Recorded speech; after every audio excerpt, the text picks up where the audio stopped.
Hello and welcome to the Bestseller Experiment, a special deep dive episode that we record exclusively for our patrons on Patreon and our academates in the Bestseller Academy.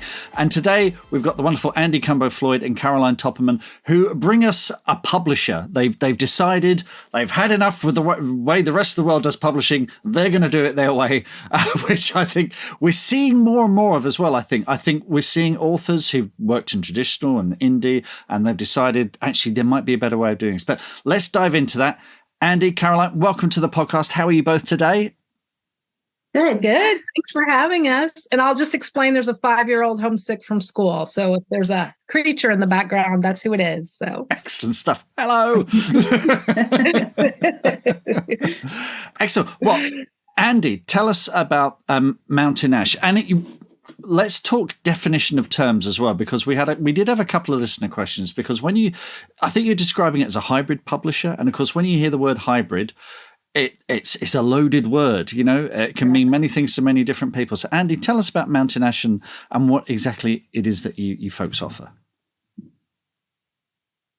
Yeah, you can find out us at mountainash.press. That's got all the information. So we're a bespoke hybrid press. And so what we do is we try to help authors get their books published in whatever way is best for them and for their books. So we offer everything from editing to publishing services, but we're not particularly dedicated to any one way of getting a book in the world. We just think people need to make the best choice for them that they can. Excellent. And Caroline, how did this, who came up with the idea first? How did this whole conversation start? Well, you're asking the right person, me. I've known Andi for a while, and a lot of our services that we were offering and a lot of the work that we were doing was very complementary to each other. And I thought, why don't we join forces? Because what's happening is referrals are great, and but we found ourselves just constantly referring and constantly looking for referrals for different things that maybe we didn't specialize in. And I just thought, 2 is stronger than 1, right? And so why not join forces? We've both been doing our own pieces for a very long time, but they're very complementary. So that's how Mountain Ash was born. And the other interesting facet of what we do is that I'm in Canada and Andi is in the US. So we have access to 2 very different publishing industries, and it just gives us a much wider scope that we can offer people. Excellent. Why, I mean, working together is one thing, but starting your own publisher is another thing altogether. What were the sort of logistical challenges of that? So, Caroline, you're raising your hand. Tell us about it. We're still going through those logistical challenges. It's funny. This is a little bit of a very sneak into the behind the scenes of how all of this works. The biggest one was money. The biggest, there's of course, I'm sorry to all the listeners who are from the States, but we found, and this is a very common problem for Canadians, that we do tend to do a lot of business with the US. It's a much larger country. It's our neighboring country. And what happens is people in the US, not everybody, I'm generalizing, they get confused about paying Canada and paying in Canadian currency. So this is a constant conversation in our industry on my side of the border about how to charge people, how to have accounts, how the whole money thing works. And Canadians are so used to paying in US dollars. So that was the first challenge. Which currency do we accept? So, that was an easy one. But then convincing the banks that we're not money laundering, that we're not fraudulent, that this is legit, to be able to have a joint bank account, which we finally found. But it was really that. It was the cross border, and I think that anybody who does any business cross border will probably understand. But that was probably the biggest logistical challenge, because everything else, we agree, it goes pretty smoothly. We both talk to clients. So all of that part, that was the easy part. It was just the actual physical setup. Yes, my co-presenter, Mark DeVoe, he lives on Vancouver Island. So he's a Brit living in Canada, and I'm over here in the UK. So we know all about this stuff. It's, it can be quite challenging indeed. Andy, tell us what sort of books you're looking for. What sort of authors that you're looking to put out there into the world? Are they the kind of people who've maybe tried indie and are looking at trad, or tried trad and become disenfranchised, or or is it a combination of all of them? All of them. So we're very interested in getting rid of the gatekeeping in terms of marketing. We still are selective about what we publish, right? We pick, good quality books that we put out, but we don't have to be as selective as, say, Simon and Schuster. So because we can say, you can publish this ghost memoir thing and we will help you find how to market it, right? Like we will guide you in that process. And we both write sort of these cross genre books. So we've been very interested in helping people get those out. Plus, we are able to publish things that, like, we just published a poetry collection by a man whose mother was a poet and a graphic artist. And he just wanted to put it out for people, but he really wanted to put it out officially, with an imprint, with a ISBN, all of that stuff. So, Caroline, what do you want to add to that? Yeah, and that's what we specialize. We don't mind where you're coming from. We've actually spoken to people who have traditionally published and want to try a more self-publishing route, and also people who want to traditionally publish. I'm working with somebody right now, and I'm helping her get to her synopsis and her query letter to get to start publishing, because we've both done both. So we have that experience. But we are really interested in books that maybe don't quite fit a very clean model, that maybe have something a little bit different, that might be a little bit harder to publish, because we believe that those books need a home in the world as well. If you listen very carefully, you'll hear lots of ears perking up when you said that. That accounts for at least half of our listeners, I think. That's fantastic. And it's interesting looking at your FAQs, and folks, there will be a link to this in the show notes. The thing that comes up again and again is in the FAQs, and this is just a general thing in publishing, is why does it take so long? So you don't just rush these into publication, do you? You offer editing, line editing, design, proofreading, the whole shebang, don't you? This is a very considered process. Andy, tell us about that process and how that all works. Yeah, we're really trying to be a soup to nuts institution. If we were an institution, that would be fun. It's the two of us, really. So, we have done it all, right? Between the two of us, we have done everything, or we have contractors and trusted associates that do things. So we are not graphic designers. We work with graphic designers.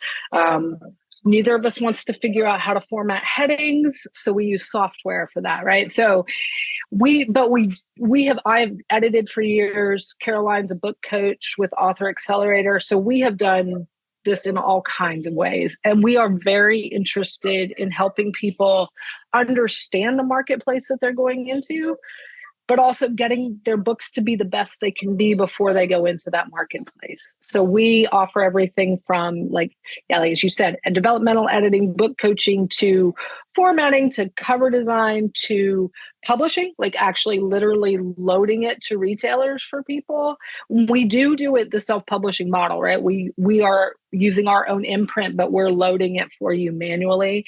And so there is a shorter timeline, I should say, when it comes to the publishing piece, because we don't have to wait for a catalog to come out, or we don't have to wait for the marketing team to have room. We can get it out quickly, but we also take our time with the editing and the formatting and the design piece. Excellent. Caroline, anything you want to add to that in terms of the things that you provide as part of the team? Absolutely. So I think that it really is, I think it really is important to stress the fact that, I mean, we do have our own criteria that we look for in a book. There are books that we probably would not be interested in that we would refer to somebody else. But we also really do work on making your book the best possible book it can be. Because that, I think that differentiates us as well, is that we will recommend if somebody needs a good developmental edit or needs to have a line edit or any kind of edit, we will recommend that as well. So if the book isn't, if we think the book needs more work, we have no problem telling the potential author that. Absolutely. And you mentioned marketing there. What can the authors expect once they're published? Because this is very, I mean, as if writing a novel wasn't difficult enough, marketing and publicizing it is even a bigger challenge. So, Andi, tell us what authors can expect, what sort of guidance they can expect about that. Yeah, we will do a basic marketing package for anybody, right? Caroline's very good at doing very brief, reels and videos, and those, getting them. We can get press releases written for you. We can get that initial stuff done for you, and then we'll coach you on how to do the rest. So we offer sort of the basics that a publisher would offer, but then also a coaching process so that, sorry for the kid knocking the desk, so that the author can take it from there and can take beyond what the original, like what a traditional publisher would necessarily do. Mm-hmm. And Caroline, do you want to add to that? Oh, I was sorry. It was just a little brief thing that we don't, we're not going to come back to an author after and push like a huge marketing package that we do. We know people, we can refer them, but I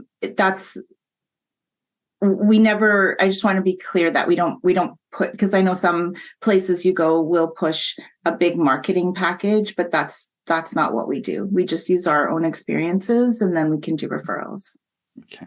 And what's the kind of advice that you would give to an author who is looking, okay, they've got their book with you. What are the first steps? What are the kind of first steps they should start taking to getting their book out there? What are the kind of the ground essentials that you need to market a book? Andi, do you want to start us off on that? Sure. I mean, we always say you need a website. It doesn't have to be a big website. It just can be very fundamental, very basic. How do you find your books? Who are you? Those kinds of things. And then some level of social media, but it doesn't have to be intense, right? Like you have a Facebook page, you have a Twitter page. I don't know, is anybody still on Twitter? You have Instagram, something where people can just find you in the world. That's all that we're looking for. Caroline, take it from here since the kid's laughing. I got it. So the other thing to what we do is we talk to, and we do actually talk to people about this to really tap into their platform. And by platform, I'm not talking about social media, which is great.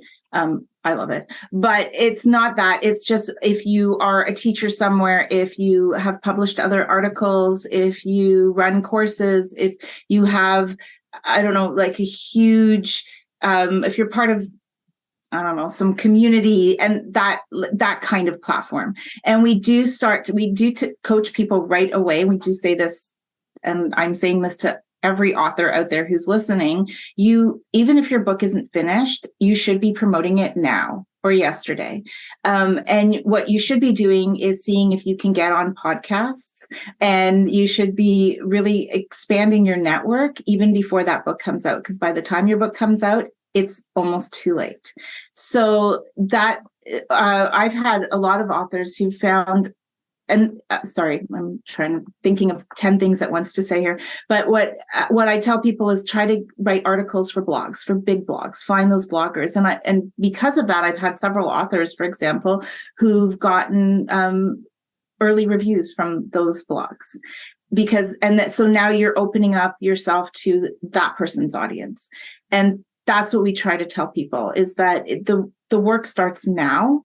And I know people hate it. And I know there's some people that are probably crying right now when they hear me say that, but it's okay. It doesn't have to be painful. It's just, if you approach it as a slow burn, It's nothing crazy. You don't need to do anything insane. You don't need to hire a plane to announce your book. But if you start talking about it now and you start building the interest now, it'll pay dividends when your book comes out. Now, the other thing I saw, and these words always make me sit up, is a writer's retreat. It's coming, and this one is in Ontario's wine country.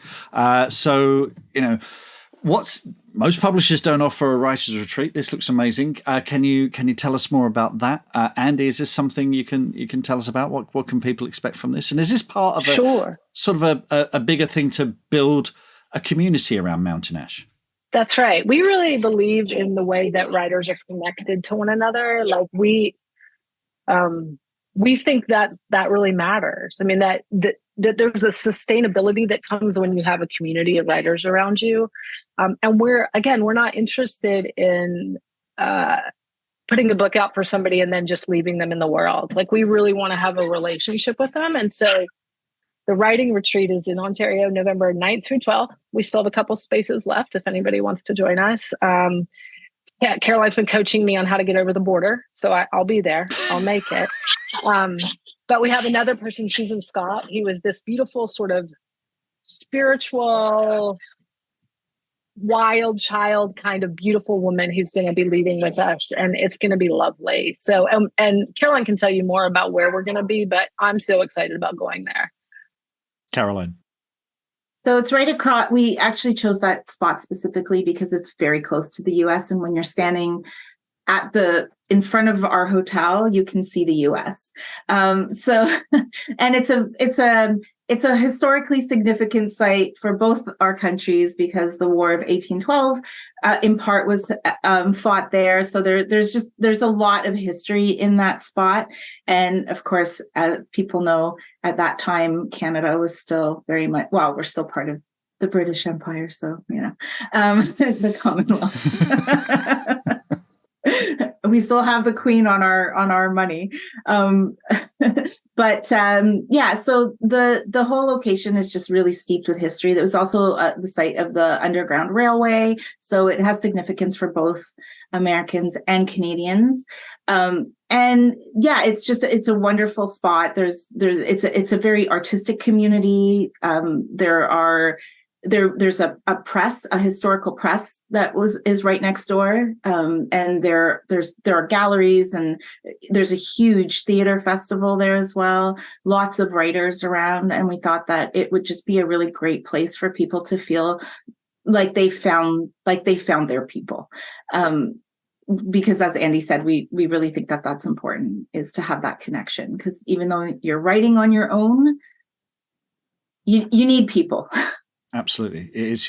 I love the idea that there's an old printing press nearby as well, because we're now, that was the beginning of, what we might think of as modern publishing. And now we've got you folks doing this unique new thing that combines all the best bits of Indian traditional and moving forward with that. So the other thing is, in Ontario, there's a town called Markstay Warren in Ontario, and I'm in an ongoing battle with them for the hashtag Markstay on Instagram. So I'll have to come over at some point and pay them a visit and let them know who's boss.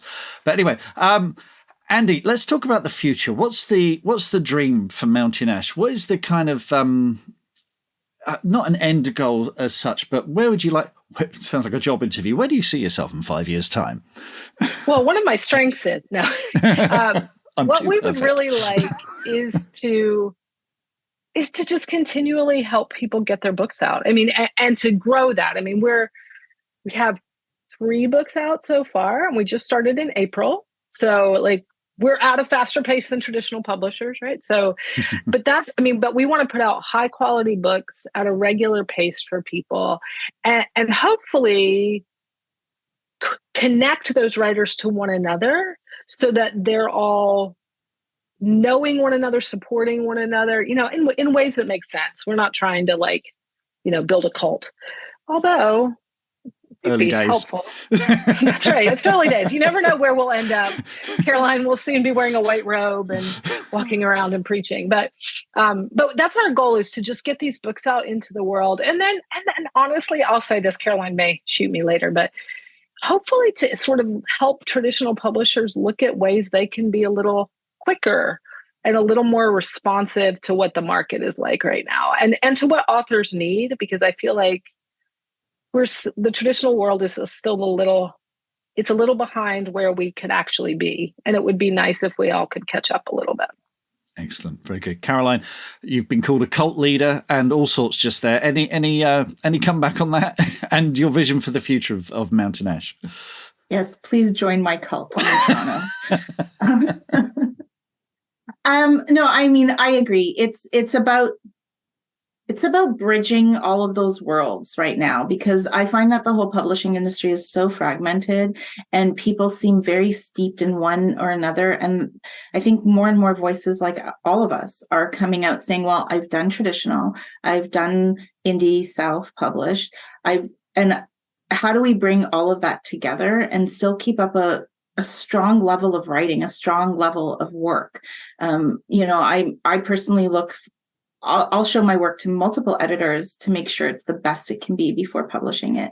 And I personally believe very strongly in that.